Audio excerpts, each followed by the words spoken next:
ये खबर SGT university द्वारा प्रस्तुत की गई है।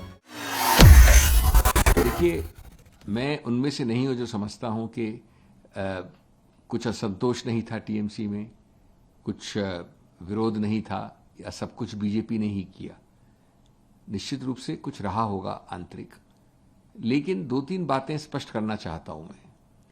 भारत के 75-80 वर्ष के स्वतंत्र इतिहास में जो एजेंसियों का दुरुपयोग इस सत्तारूढ़ पार्टी ने किया है, सब बाकी की पार्टियों को, बीजेपी को उसमें शामिल करके, जो वाजपेयी जी की बीजेपी थी या पुरानी बीजेपी थी, और किसी पार्टी को शामिल करके उतना दुरुपयोग किसी ने नहीं किया कभी। अगर सबको एक तरफ रखें और एक तरफ बीजेपी को रखें, आज की बीजेपी को। दूसरा, जो सामग्री, जो रिसोर्सेज, जो धन का दुरुपयोग किया गया है इस सरकार और इस सत्तारूढ़ पार्टी द्वारा, वो पूरे पिछले 75-80 वर्षों में सभी पार्टियों को जोड़कर भी नहीं कर समझ सकते आप। प्रकाशित आंकड़े हमको बताते हैं कि जितना सामर्थ्य इनके पास है वो सब पार्टियों को अगर मिला लें तो उससे 50 गुना ज्यादा होगा। तीसरा, एक प्रलोभन और भय की राजनीति के साथ साथ एक उद्देश्य रहा है इस सत्तारूढ़ पार्टी की राजनीति का कि हम साम दाम दंड भेद से किसी भी प्रकार से बहुमत रखें, हर जगह जहां हम खड़े हों वहां विरोध, विपक्ष, गणतांत्रिक विपक्ष नामो निशान भी न हो। प्रदेश स्तर पे जहां हमारा खुद का वर्चस्व नहीं है वहां हम कहीं न कहीं से जोड़ तोड़ येन प्रकारेण अपना वर्चस्व बैठाएं, और जहां वर्चस्व है वहां किसी भी प्रकार के विपक्ष या विरोध को हटा दें। ये एक उद्देश्य वाली राजनीति आज तक कभी भारत ने देखी नहीं। दूसरा बिंदु मैं कहना चाहूंगा कि जो लोग टीएमसी से ब्रेक करके गए हैं इधर उधर, उनमें भी 2-3 कैटेगरीज बना सकते हैं आप। सबको एक साथ एक रंग में रंग नहीं कर सकते। जैसे शुभेंदु अधिकारी जी को लीजिए, माननीय मुख्यमंत्री, या वो एक कैटेगरी हुई कि जिन्होंने विरोध किया, पार्टी छोड़ के गए, जूझे, समय निकाला और फिर जूझकर मुख्यमंत्री बने गणतांत्रिक तरीके से। वो उनके बराबर नहीं है जो बाद में 5-6 मई के बाद में छोड़कर गए हैं, लेकिन उसमें भी 2 भाग हैं। एक भाग है उनका जिन्होंने कम से कम इतनी बात रखी कि अपना पद इस्तीफा दिया, पद छोड़ा, और या तो वापस चुनाव लड़ने का प्रयत्न किया या वापस सत्ता में आने का प्रयत्न करेंगे, लेकिन अपना पद छोड़ा, इस्तीफा दिया राज्यसभा से, लोकसभा से, इत्यादि इत्यादि। तीसरा जो कैटेगरी है जो बहुमत में है, वो मैं समझता हूं सबसे जघन्य अपराध है, नैतिक रूप से सबसे न्यूनतम एक स्तर है। आप 5 तारीख तक गुणगान गाते हैं माननीय ममता बनर्जी की, तृणमूल की, उसके बाद न अपना पद छोड़ते हैं, न अपनी सत्ता लोलुपता छोड़ते हैं। आप सिर्फ एक कठिन समय में अपनी पुरानी पार्टी को छोड़कर खड़े होते हैं, और आप में इतना धैर्य या इतना दम नहीं है कि आप बीजेपी को ज्वाइन कर सकें, विलय कर सकें, मर्ज कर सकें। ये सबसे घिनौनी कैटेगरी है। तीसरी एक और पक्ष है इस सब चीजों का, ये जो आप कई दिनों से सुन रहे हैं, बल्कि जब एपी आप पार्टी के भी बारे में आपने सुना, मैं किसी पार्टी की सही या गलत की बात नहीं कर रहा हूं, मैं राजनीतिक बात, मैंने अपनी राजनीतिक बात कर ली अभी आपके सामने, अब मैं कानूनी बात कर रहा हूं। कोई भी पार्टी हो, आप देख रहे हैं पिछले महीने भर से, अरे इस पार्टी के 2/3 ने इसको ज्वाइन कर लिया। आप में हुआ, अभी टीएमसी में हो रहा है, पहले भी हुआ है, शिवसेना में हुआ है, 1-2 और पार्टियों में हुआ है। कोई 2/3 का स्प्लिट या ब्रेकअवे फैक्शन का कोई कॉन्सेप्ट नहीं है कानून में। ये वैकल्पिक चीज है जो लोग समझ नहीं रहे हैं। 10वें शेड्यूल में जो क्लॉज है उसमें 2 कंडीशंस लिखी हैं, और सभी लोग अपनी कानूनी जिनको कोई संज्ञान नहीं है, कोई ज्ञान नहीं है कानून का, वो एक कंडीशन पढ़ रहे हैं कि जैसे ही लेजिस्लेचर, विधायिका पार्टी में 2/3 हुआ तो सब कुछ एग्जेम्प्ट हो जाता है दल बदल कानून से। ये गलत है।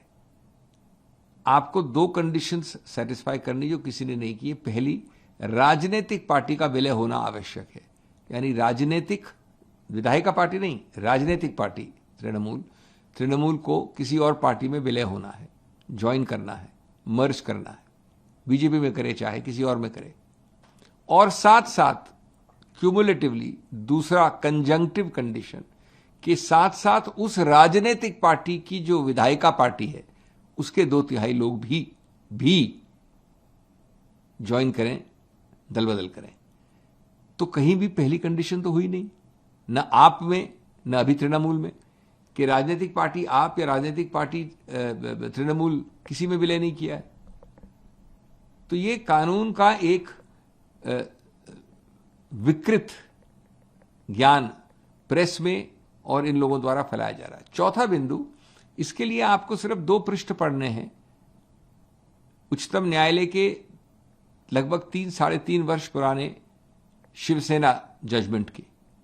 माननीय उस वक्त के जस्टिस चंद्रचूड़ ने लिखा है, 3 पन्नों में बड़ा स्पष्ट किया है कि कंडीशंस 2 हैं।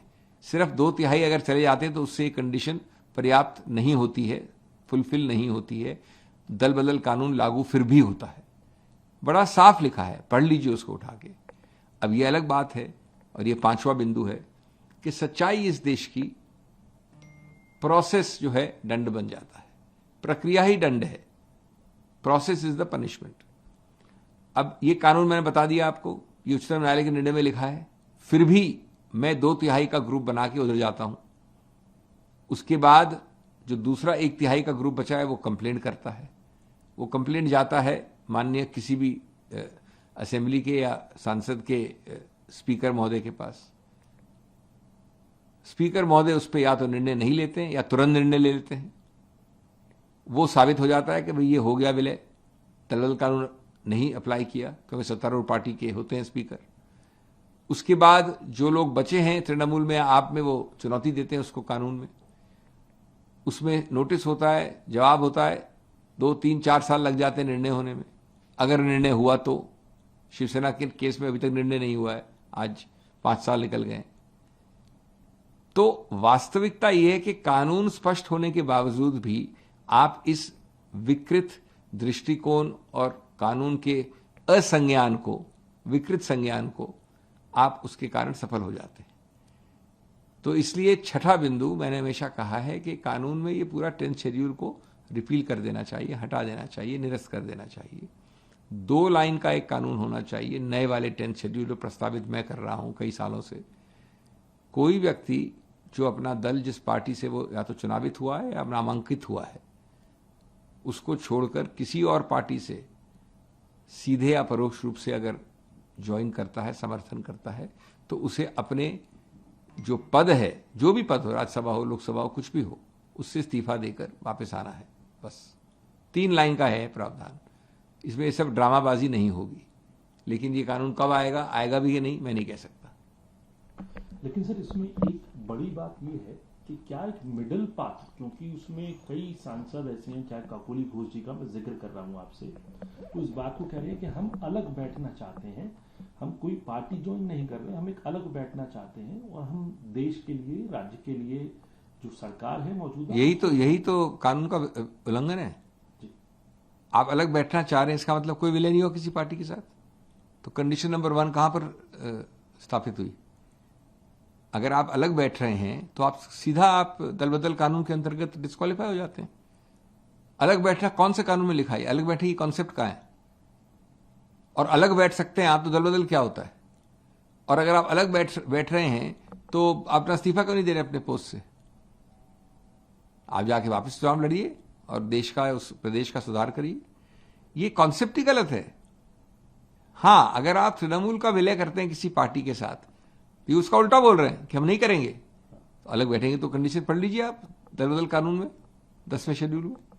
तो सीधा उल्लंघन है, सीधा ही तो निरस्त हो सकते हैं। लेकिन माननीय स्पीकर नहीं करेंगे, कोई भी स्पीकर नहीं करेगा, उस प्रदेश के नहीं करेंगे और के नहीं करेंगे, क्योंकि सत्तारूढ़ पार्टी को सूट करता है। और ये उसके बाद रास्ता फिर जैसा आपने बताया, रास्ता फिर यही प्रोसेस इज द पनिशमेंट, प्रक्रिया ही दंड है।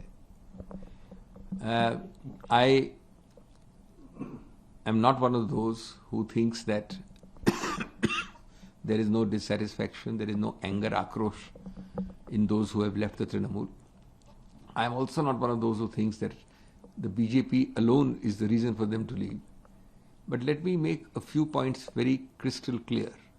Never before in the 75-80 years of Indian history has any party misused agencies. That includes past BJP governments and non-Congress governments to even 1/10 the extent which this government has done.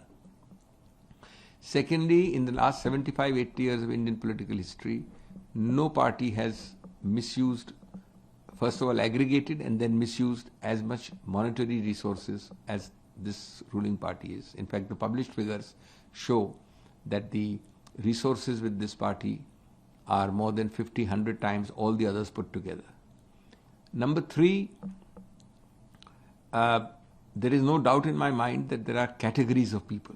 You cannot equate a Suvendu Adhikari with the others who have left. Suvendu Adhikari may have had serious differences, but he had the guts to leave the party years ago. He fought on the ground, he carried a campaign, he won the elections, he became a chief minister. That's a democratic way of doing it. You may not agree with him, but you cannot criticize him for this. There's a second category, a very small number, where people have left after 5th of May 2026, but they have at least had the moral courage to resign their seats, whether as an MLA or as an MP or even as a Rajya Sabha MP. At least they've resigned. So they have left the loaves and fishes of office on the basis of which their earlier party got them that benefit. So there is a second category which is different. The third category is the largest. They are not prepared to leave the loaves and fishes of office. They are not prepared to leave their greediness. They are not prepared to leave anything of the Trinamool which got them where they are. They are not prepared to reject the party or the symbol. So what kind of category is this? This is nothing but immoral, completely baseless, naked greed politics. Fourthly, there is this huge mithya prachar, a complete ridiculous conceptual distortion that anywhere in any legislature party, I'm not talking of only this case of Trinamool, the AP earlier and other parties earlier, Shiv Sena, if 2/3 so-called walk out and form a group, then the anti-defection law doesn't apply. This is the most ridiculously wrong interpretation and is based on complete ignorance or deliberate non-understanding of the existing law which has been decided by the Supreme Court. The 10th schedule relevant clause contains two conditions, and for the last several months and years, whenever it suits those who don't know the law, they only look at one condition, 2/3.